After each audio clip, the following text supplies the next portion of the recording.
The ink on the letter was soft and warm, like a promise whispered in the dark. "Come west," it said, "to wide skies and honest work. I've built a home, but it is empty without a wife to share it." Sadie Walsh clutched the letter like salvation. After years of scraping by in Tennessee, working in the back kitchens of boarding houses and dodging the cruel hands of drunken landlords, the words felt like a door opening. A man named Thomas Reed had written to her. Kind words, steady handwriting, promises of land and partnership. Not love, perhaps, but kindness, stability, a home. By the time Sadie stepped off the coach into the dust-choked streets of Briar Ridge, she had memorized every line. But no one waited for her. Her boots hit the dirt.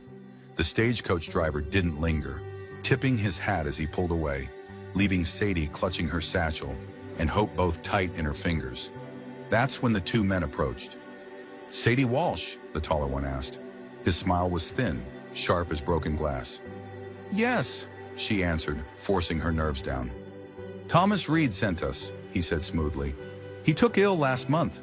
We'll take you to him." They didn't. They took her to the edge of town, to a rotting house outside the law's reach, where the truth bled fast and brutal. Thomas Reed was dead, had been dead for months. The letter had not come from him. It had come from the Briggs brothers, men who saw in Sadie not a bride, but a tool, a pawn to claim land rights, launder stolen money, and serve their desires. Sadie, trapped and powerless, realized too late. She hadn't answered a marriage proposal. She had answered a trap. Sadie didn't cry the first night. Fear dried her tears before they could fall. The Briggs brothers, Levi and Joel, had made it clear. She wasn't going anywhere. "This ain't Tennessee," Levi had said, leaning back in the cracked wooden chair, while Joel loaded his revolver slowly by the fire. "A woman comes out this far. She belongs to who brought her, and that's us now." Sadie's heart had pounded in her throat. She sat on the edge of a filthy bed in the shack they called the guest house, clutching her satchel to her chest. Outside, wolves howled in the dark. Inside, Joel smirked and poured himself whiskey. "What do you want from me?" Sadie asked finally, her voice shaking but sharp as glass. Levi didn't bother pretending. "Land," he said simply. "Thomas Reed left behind a deed. Town law says only a blood relative or wife can claim it proper." Sadie's stomach twisted. "You tricked me." Levi stood, looming over her. "We offered a chance. You said yes." Joel laughed from the hearth. "Besides, a pretty thing, like you'll make fine company while we sort out the paperwork." Sadie spent that night awake, eyes burning, listening to every board creak and every whisper of wind through the cracked shutters. No one came. No one even knew she was there. The next days passed slow and cruel. Levi played the part of a gentleman in public. He walked Sadie through town, hand tight on her elbow, smiling for the townsfolk. "Mail order bride," he'd say to anyone who asked. "Thomas left her to us." Poor girl had nowhere else to go. The townspeople didn't push, not because they didn't care, but because everyone knew better than to cross the Briggs brothers. Briar Ridge was ruled by fear. The sheriff, old and tired, looked the other way. The preacher never left his home. Even the storekeeper spoke soft and avoided Sadie's eyes. She realized quickly there was no help coming. Her escape attempts failed fast. Joel caught her trying to slip out after dark. He dragged her back by the wrist, laughing the whole way. "I like fighting a woman," he'd said cruelly. "Makes it sweeter when she breaks."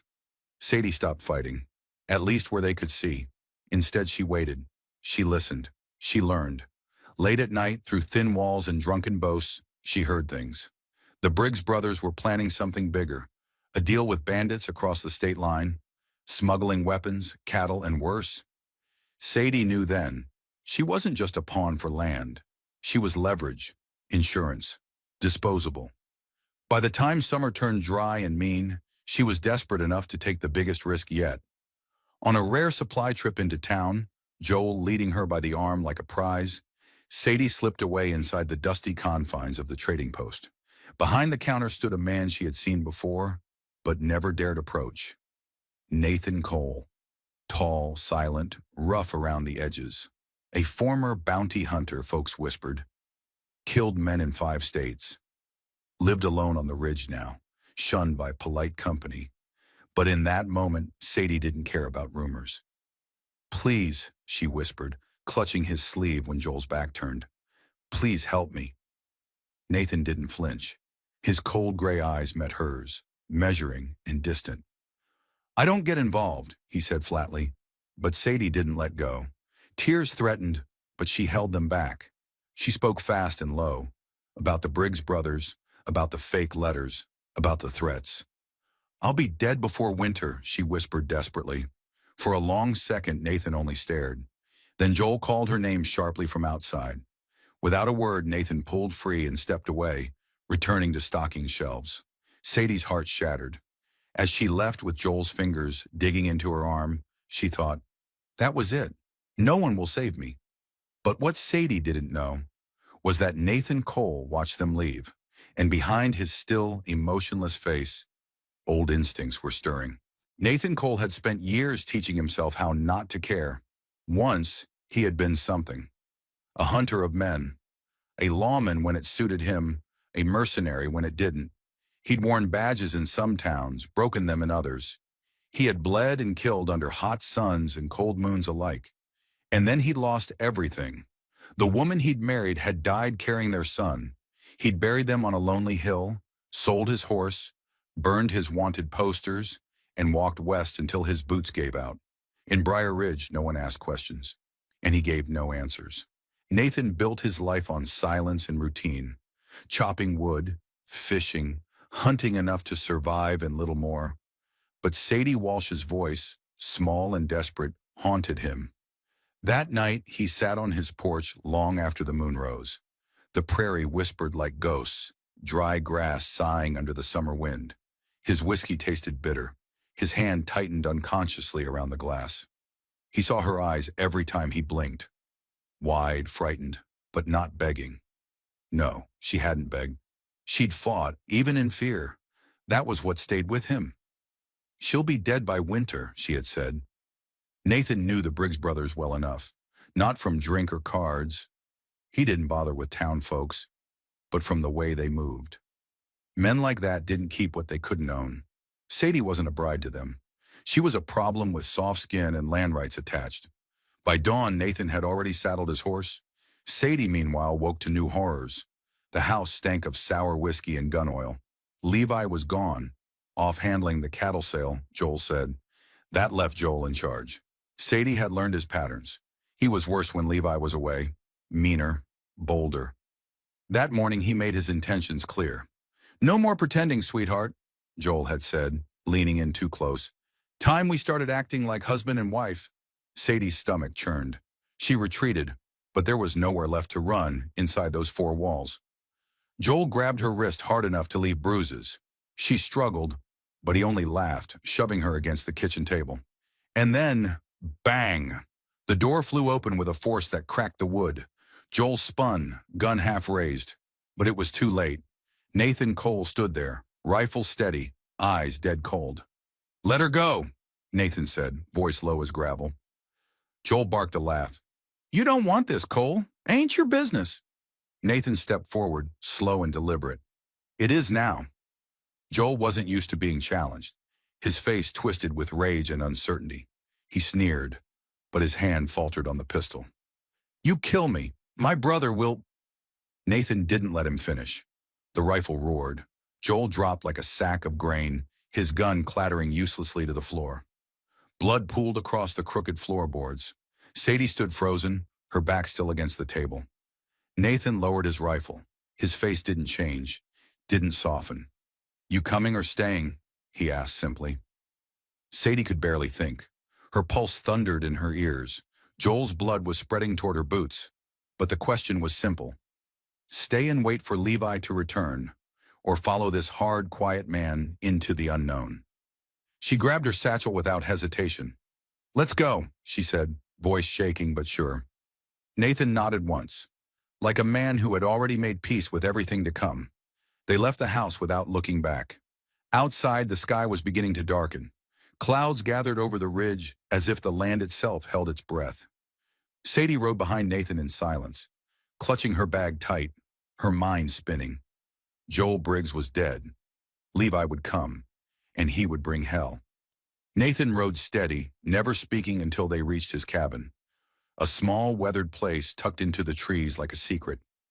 He dismounted and helped her down, his hands surprisingly gentle despite the violence of what had just passed. Inside, the cabin was simple but clean. Firewood stacked neatly, a pot of coffee still warm on the stove. Sadie stood awkwardly, still shaking. "I don't know what to say," she whispered. Nathan poured 2 cups of coffee and handed her one. "Then don't," he said simply. They drank in silence as the wind howled outside. Nathan eventually spoke again, his voice quieter now. "He'll come." Sadie nodded. "I know." Nathan's eyes were hard, but there was something else beneath them now, something fierce and steady. "Then we'll be ready," he said. For the first time in weeks, Sadie felt something other than fear. It wasn't safety yet, it wasn't peace, but it was hope. And for now, that was enough. The next morning broke cold and mean. The sky hung heavy with low gray clouds, and the wind had that sharp edge that spoke of storms to come. Sadie stood by the window of Nathan's cabin, clutching a mug of coffee that had long gone cold. She hadn't slept. Not really.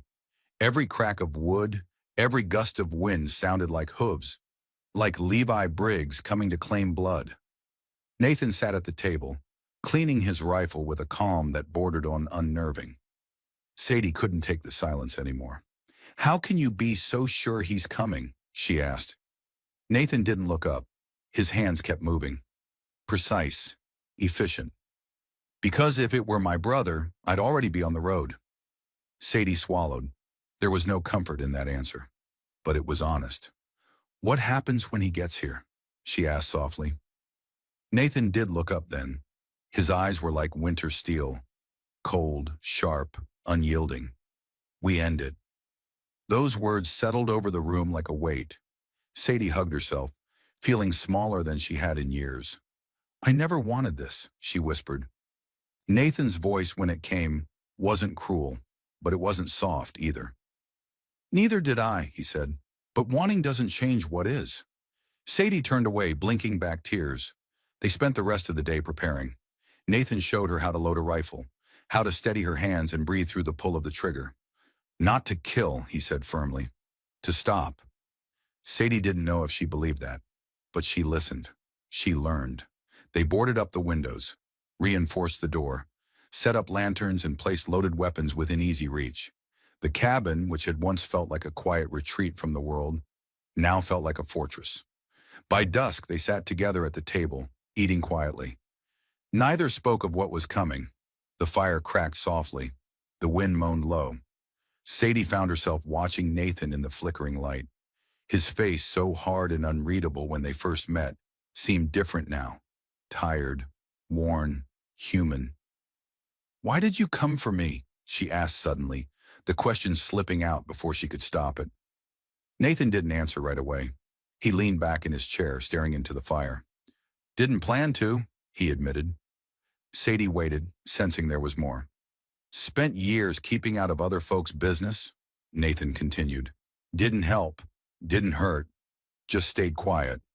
He looked at her then. Really looked. "But when I saw you standing there asking, knowing no one else would lift a damn finger," he shook his head slowly. "Couldn't stomach it, not anymore." Sadie's throat tightened. "I don't know how to thank you," she said softly. Nathan gave a faint, tired smile. "Don't need thanks. Just don't waste it." That night, as they lay in separate corners of the small cabin, sleep came slow. Sadie stared at the ceiling, listening to Nathan's steady breathing. Outside, coyotes cried to the moon. The world felt stretched thin, balanced on the edge of something terrible. She thought of Tennessee, of her lonely childhood, of the men who had promised love but dealt only cruelty. And she thought of Nathan Cole, a man carved from stone, yet who had chosen, without asking anything in return, to save her. Tears slipped free, hot against her chilled skin. Not from fear, not this time, from gratitude, and maybe, just maybe, from something softer she dared not name. The storm came just before dawn, not of rain or wind, but of hooves and gunpowder. Sadie woke to Nathan's sharp voice cutting through sleep like a blade. "They're here!" She scrambled up, pulling on her boots with shaking hands. Nathan was already at the window, rifle ready. Through the faint light of morning, they saw them. 5 riders, Levi Briggs at the front, face twisted in fury. They didn't call out or demand surrender. They came with guns drawn. Nathan didn't hesitate. He fired first, dropping one of the riders clean off his horse. Chaos erupted. Bullets punched through the cabin walls, splintering wood and filling the air with dust and smoke. "Stay low!" Nathan barked, moving like a man in his element. Sadie crouched behind the overturned table, heart hammering. She clutched the rifle Nathan had given her, hands slick with sweat. The battle was brutal and fast. Nathan picked them off methodically, never wasting a shot. But Levi was smart. He flanked, circling toward the back of the cabin. Suddenly, a crash. The back door slammed open. Sadie spun, and there he was. Levi Briggs, eyes wild, hat gone, blood staining his sleeve. "You!" he spat, raising his revolver. "You ruined everything." Sadie didn't think. She didn't breathe. She fired. The rifle bucked hard against her shoulder. Levi staggered, a look of pure shock flashing across his face before he collapsed forward. Silence fell like snowfall. Nathan appeared seconds later, gun still up. He saw Levi's body. Then Sadie, and lowered his weapon slowly. "You did it," he said quietly. Sadie dropped the rifle, her hands trembling uncontrollably. I didn't mean to." Nathan crossed the room in 2 strides, pulling her into his arms. "Doesn't matter," he murmured. "You're alive. That's what matters." Sadie clung to him, sobbing against his chest as the sun finally rose outside, casting the world in pale gold. The Briggs brothers were gone, and Sadie Walsh was free. Morning came hollow and too bright, the kind of morning that didn't feel like victory. Sadie sat on the cabin steps, knees hugged to her chest, watching as the wind carried dust over the shallow graves Nathan had dug for the Briggs brothers' men. They lay beneath rough crosses, names carved in haste. Levi's grave, though, stood apart. No name, no words, just dirt and silence. Nathan had worked alone at dawn, shoulders tense as he shoveled. Sadie had offered to help, but he'd only shaken his head. Some burdens, he seemed to believe, were his to carry. Now the sun rode higher and the prairie bloomed quietly around them, oblivious to the death it had witnessed. Birdsong returned. Insects buzzed lazily. Sadie felt none of it. Her hands still remembered the kick of the rifle, the heat of the trigger beneath her fingers. Her ears still echoed with Levi's last gasp. Her heart still thudded heavy with the awful, simple truth. She had killed a man. Nathan stepped out of the cabin behind her, wiping his hands on a rag. He didn't speak at first, just stood beside her, watching the wind scatter loose grass across the graves. "They won't come back," he said finally, his voice low. Sadie let out a shaky breath. "That's supposed to make me feel better?" she asked quietly. Nathan didn't answer. He sat down beside her slowly, elbows resting on his knees, gaze steady on the horizon. "I've killed men before," he said after a long moment. "Some needed it, some... maybe not." Sadie stayed silent, letting him speak. "But it never sits easy, not if you got a soul worth keeping." She turned toward him then, truly looking at him, the hard edges, the quiet grief always hidden beneath his stoic calm. "You seem like someone who got used to it," she said softly. Nathan huffed a quiet, humorless laugh. "No," he said, "I just got good at not talking about it." Sadie looked down at her hands.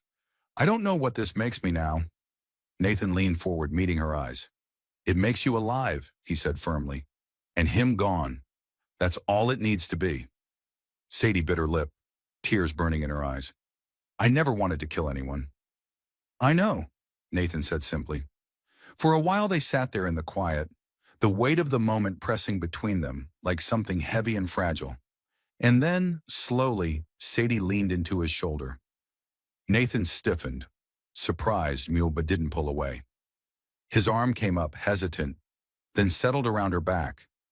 The sun continued climbing, but for the first time that morning, Sadie felt warmth she could trust. The following days were quiet in a way Sadie hadn't expected. No lawmen came.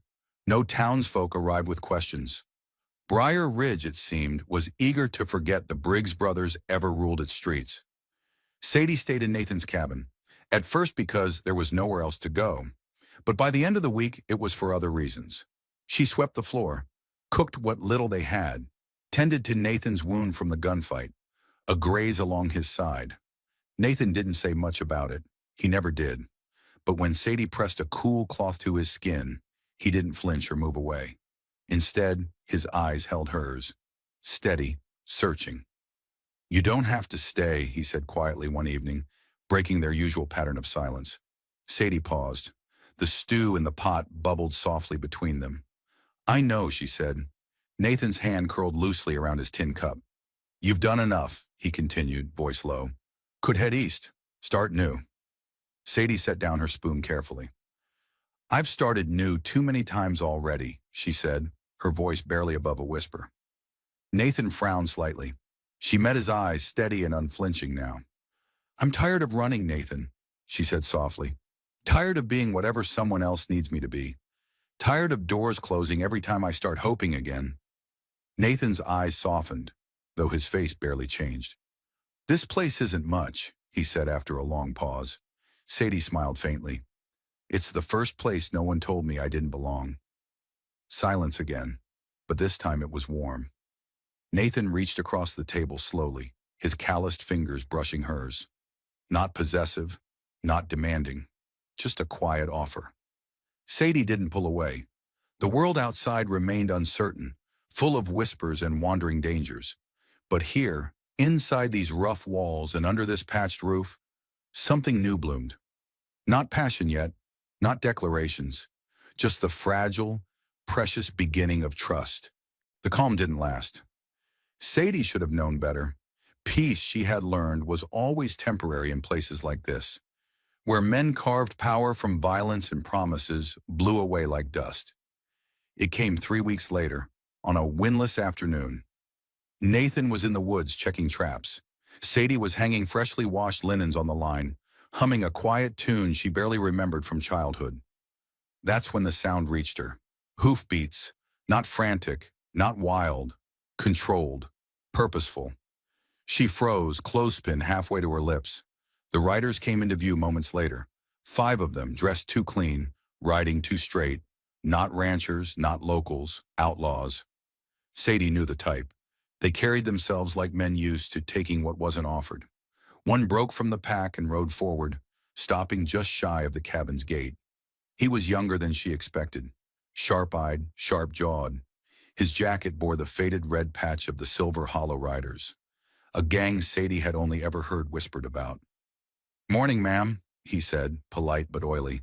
"I'm looking for a man goes by Nathan Cole." Sadie's pulse stuttered. She kept her face calm. "He's not here." The man smiled thinly, clearly unconcerned. "Oh, that's all right. We can wait." His eyes flicked to the cabin, then back to Sadie. "He's got something belongs to us." Sadie's throat tightened. "What would that be?" The man's grin widened, cruel and lazy. "Levi Briggs owed us a share. Cattle, guns, and a hell of a lot of money. Problem is, he went and got himself dead before settling up." His hand rested casually on his pistol. "So seeing as Nathan's the man who put Levi under, seems right that debt falls to him. Fair, don't you think?" Sadie didn't answer, because there was no fair in the West. The man's smile faded as he leaned forward in the saddle. "Tell him we'll be back tomorrow, and when we do, we ain't asking again." Without waiting for a response, he pulled his horse around and rode off. The others followed, leaving only dust and dread behind. Nathan returned as the sun was setting. Sadie was waiting for him on the porch, arms wrapped tight around herself. She told him everything, every word, every look, every threat. Nathan listened without speaking, his jaw working silently as he processed. When she finished, he looked out over the darkening ridge, his expression unreadable. "I know them," he said quietly. Sadie waited. "They're worse than Briggs ever was. They don't bluff, and they don't leave witnesses." A chill ran through Sadie's spine. "So what do we do?" Nathan didn't answer right away. Finally, he pushed off from the railing, his face grim.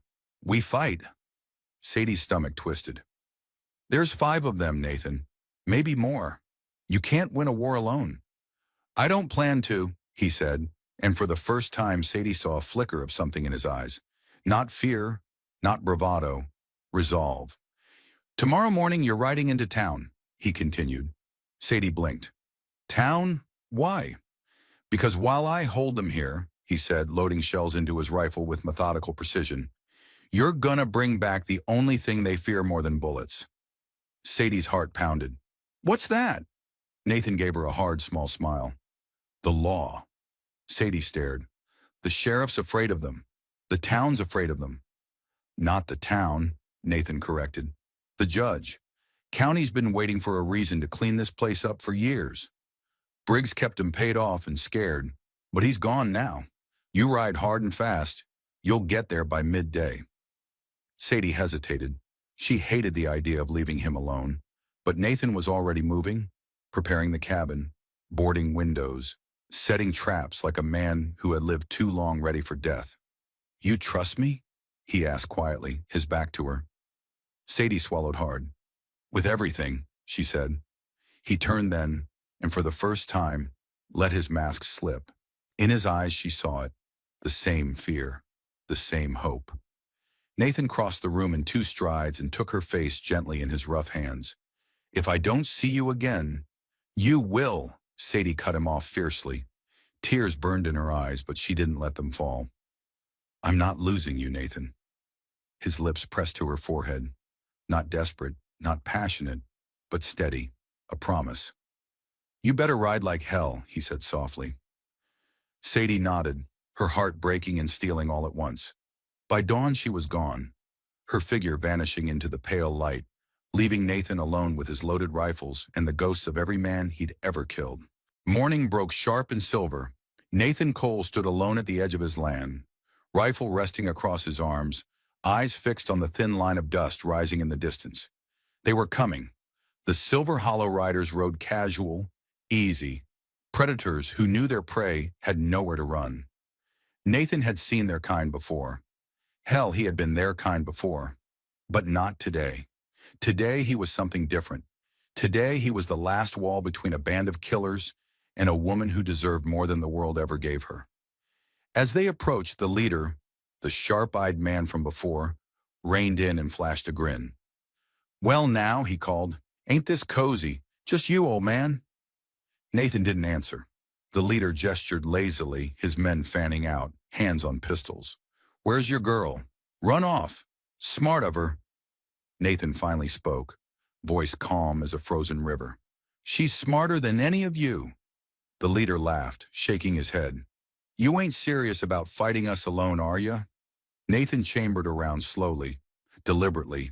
I ain't serious about dying, but I'm ready for it. That wiped the smirk off the outlaw's face. The wind shifted.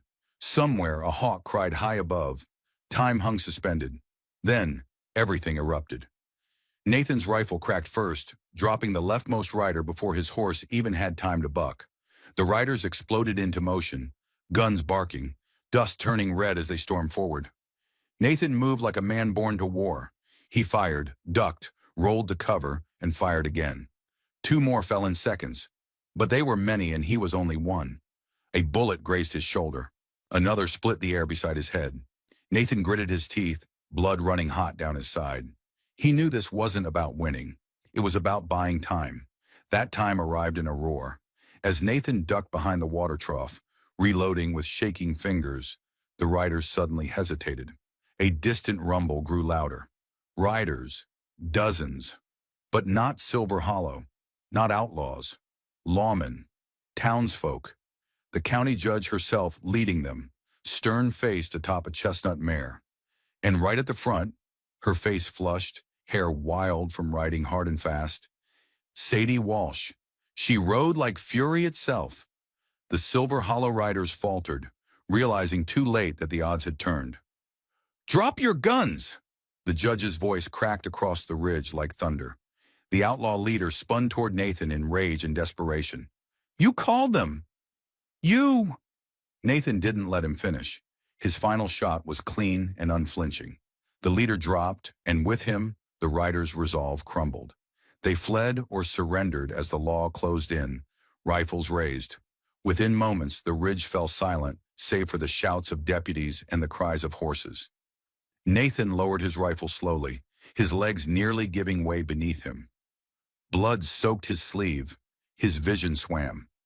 And then Sadie was there, sliding off her horse, rushing to him, catching him as he sagged forward. "You stubborn, stupid man," she whispered, her hands pressing to his wound as tears spilled freely now. Nathan gave her a faint smile, the edges cracked and tired. "You came back," he said softly. Sadie laughed, broken and breathless. "Of course I came back, you fool. I wasn't about to let you do this alone." He leaned his forehead against hers, the tension draining from his body at last. "You did good, Sadie Walsh." "So did you, Nathan Cole." Later, after the wounded were tended and the remaining riders were hauled away in chains, Sadie and Nathan sat on the cabin porch together, wrapped in a shared blanket. The sun sank low, painting the prairie in gold and blood-red hues. Sadie rested her head on his shoulder, her voice quiet. "So what now?" she asked. Nathan considered that, his hand resting over hers. "Well, you ain't exactly mail-order bride material anymore," he said with the ghost of a smile. Sadie chuckled softly, nuzzling closer. "No," she agreed, "but I still need a place to belong." Nathan kissed the top of her head gently. "Then stay," he said simply. "Stay. Build something here. Together, if you want it." Sadie looked up at him, her eyes clear and sure. "I do," she whispered. And as night fell across the land, across graves and empty roads, across hard memories and quiet hopes, two people who thought they'd been too broken to heal found something neither expected. Not rescue, not revenge, not even redemption, but a home. And this time they had chosen it, and each other, freely. Sometimes love doesn't arrive with flowers and vows. Sometimes it rises through gunsmoke, whispered promises, and two broken hearts refusing to quit. What did you feel while watching Sadie and Nathan's story unfold? Do you believe love born through survival can be the strongest of all? Tell us in the comments. We read every single one. And if you want more tales of grit, love, and redemption in the Wild West, don't forget to like, subscribe, and hit the bell so you never miss a story.